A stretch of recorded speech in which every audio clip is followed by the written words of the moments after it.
नमस्कार, आप सभी का स्वागत है बिंद भारत में। मैं हूं आपके साथ साक्षी गुप्ता। आइए बढ़ते हैं कुछ खास खबरों के साथ। नेशनल मीडिया कॉन्फ्रेंस 2025 में आबू रोड राजस्थान में ईश्वरीय ब्रह्म कुमारी ईश्वरीय विश्वविद्यालय में 26 सितंबर से 30 सितंबर तक आयोजित किया जा रहा है, जिसका मुख्य उद्देश्य शांति, एकता एवं विश्वास को कैसे मीडिया से जोड़े, लोगों में बना रहे, जिसमें हिंदुस्तान के कोने कोने से मीडिया से जुड़े पत्रकार साथियों का जमावड़ा रहा। उद्घाटन समारोह में स्पीकर की भूमिका में रहे वरिष्ठ पत्रकार मध्य प्रदेश छत्तीसगढ़ श्री मधुकर द्विवेदी जी ने अपने उद्बोधन में इस समय राष्ट्र और समाज में मीडिया की भूमिका और उनकी चुनौतियों पर प्रकाश डालते हुए कहा कि समाज में मीडिया पर विश्वास ही है और साथ ही एक पत्रकार के हाथ में कलम है। कभी कभी कलम दिया सलाई का भी काम करती है, समाज को रोशनी देती है और आग लगाने के काम भी आ जाती है। इसीलिए कलम का सही इस्तेमाल समाज के लिए आवश्यक है और पत्रकार हर परिस्थिति में सामाजिक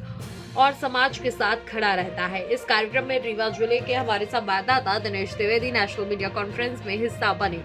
बड़े गौरव का क्षण रहा। आइए आपको सुनाते हैं वरिष्ठ पत्रकार मधुकर द्विवेदी जी की जुबानी आपकी खबर हमारी नजर। आबू रोड राजस्थान से हमारे संवाददाता कमलेश शुक्ला के साथ दिनेश द्विवेदी की स्पेशल रिपोर्ट। देवी स्वरूप है, आप नारी हैं।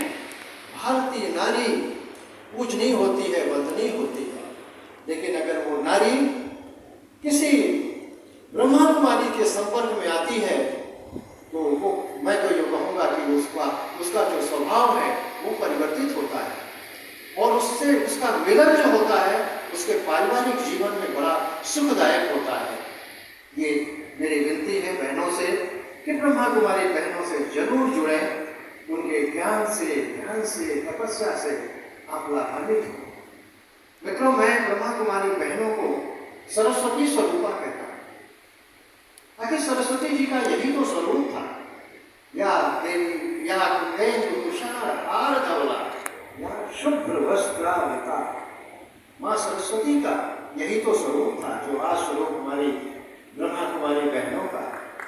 हमारे ब्रह्मा कुमार भाई त्याग की मूर्ति है, देवों में है।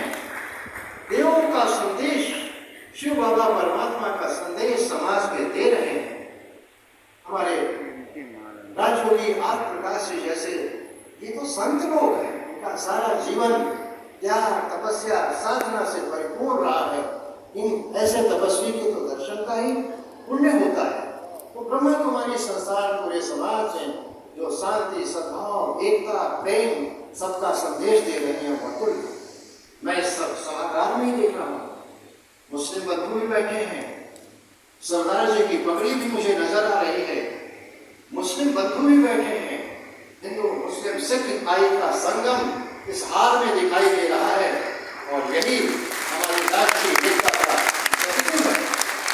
अगर राष्ट्रीय एकता की झलक देखनी हो तो ब्रह्मा कुमारी संस्थान में आयोजित ऐसे कार्यक्रमों में बड़ी सहजता से देखा जा सकता है।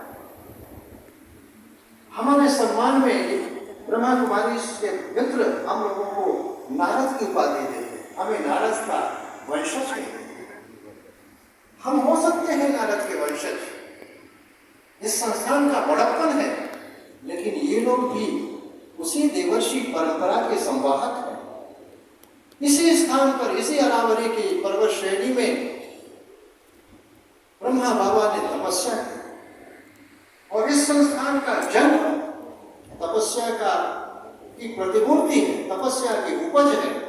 तो इस स्थान के तो कण कण में ऋषियों का वास है और हम भाग्यशाली लोग हैं कि ऐसे ऋषियों की पुण्य धरा में आकर के लाभान्वित होते हैं, राजयोग करते हैं, विचारों का आदान प्रदान करते हैं। आज व्यक्तम से समय, कल निरंतर 3 दिन